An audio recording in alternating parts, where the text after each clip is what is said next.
नाज़रीन आवाज़ न्यूज़ में भलीकार आऊं आहियां बिशार असमरो नज़र विझंदासीं ख़ासि ख़बरुनि ते।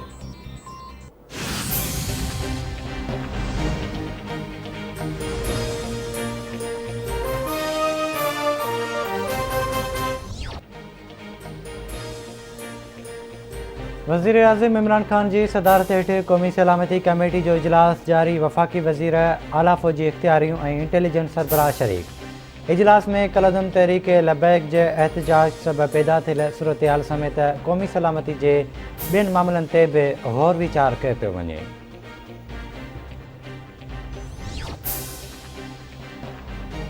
हुकूमत कलदम TLP जो मार्च रोकण लाइ GT रोड ते चिनाब ऐं जेलम वटि राब्ता पुलनि ते कंटेनर्स खां पोइ भितियूं तामीर कराइणु शुरू करे छॾियूं। रेंजर्स जा अहलकार बि चिनाब ऐं जेलम जे हंधनि ते मौजूदु national highway GT road Chenab tool plaza खां चकवाल मोड़ भाई खान रोड ताईं 6 हंधनि ते ट्रैफ़िक लाइ बंदि। सुप्रीम कोर्ट रेलवे जी ज़मीन ते क़ाइमु बिल्डिंग तिजोड़ी हाइट्स खे किराइण लाइ 3 हफ़्तनि जी मोहलत ॾेई छॾी। तिजोड़ी हाइट्स जे बिल्डर जी वकील रज़ा रबानी अदालत खे आगाही ॾिनी आहे त बिल्डर तिजोड़ी हाइट्स जी इमारत किराइण लाइ राज़ी आहे पर मुनासिब वक़्तु ॾिनो वञे। अदालत वकील जी इस्तदा ते इमारत खे ॾियण लाइ 4 हफ़्तनि जी मोहलत ॾिनी ऐं मुतासिरनि खे 3 महीननि में रक़म वापसि करण जो बि हुकुम ॾिनो। कमिश्नर कराची इमारत किराइण वारे अमल जी निगरानी करे।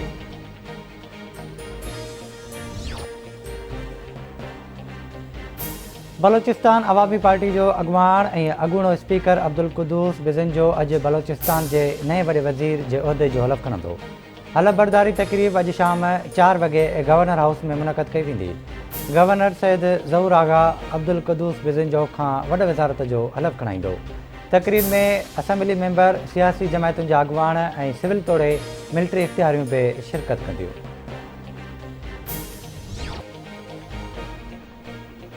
सखर जी एहतिसाब अदालत में ख़ुर्शीद शाह ऐं ॿिनि ख़िलाफ़ आमदनी खां वधीक असां रखण वारे रेफरेंस जी ॿुधणी। शाहिद पेश न थियण करे केस जी ॿुधणी 8 नवंबर ताईं मुलतवी। ख़ुर्शीद शाह जो चवणु आहे त मौजूदा हुकूमत आवाम खे रिलीफ ॾियण में नाकाम थी चुकी आहे। जेका हुकूमत मुल्क जी मईशत नथी संभाले सघे उनखे इक़्तिदार में रहण जो को बि हक़ न आहे।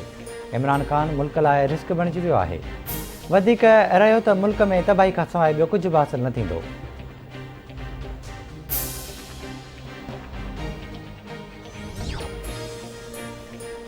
पाकिस्तान में कोरोना केसिस ऐं फ़ौतगियुनि में हिकु भेरो ॿीहर इज़ाफ़ो। NCOC मूजिबि कोरोना विघे 17 मरीज़ फ़ौती विया।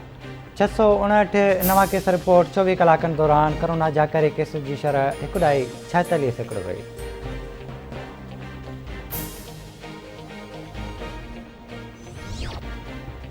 नसीराबाद भरसां इंडस हाईवे जानी बंद लाड़े वटि मारिजी वियल नौजवान तौफ़ीक़ अबड़ो जे क़त्ल वारो मामिलो।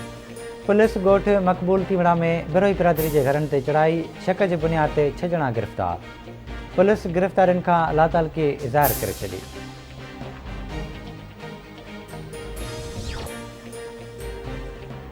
वावखोसो भरिसां ॻोठ हज़ार खां लाशारी मां हथियारबंदनि हथां हिकु ॼणो अगवा थी वियो। हथियारबंद अब्दुल वहाब लाशारी खे वण सां ॿधी संदसि नंढे भाउ ज़ाकिर खे अगवा करे विया।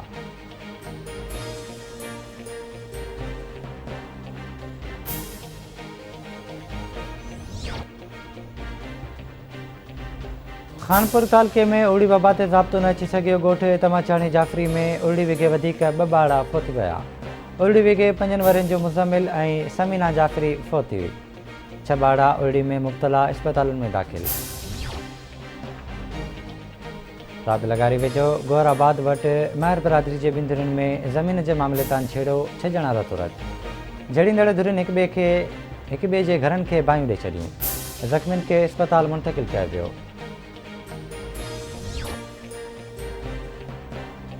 मलीर जे इलाइक़े स्टील टाउन जो रहवासी निंगर अब्दुल्ला पुरस्कार नमूने गुम ॻोल्हा बावजूदि संदसि पतो न पियो।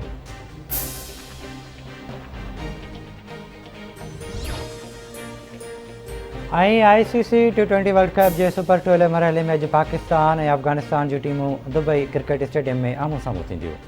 अफ़गानिस्तान खां मैच खटण जी सूरत में क़ौमी टीम सेमीफाइनल में पहुची वेंदी।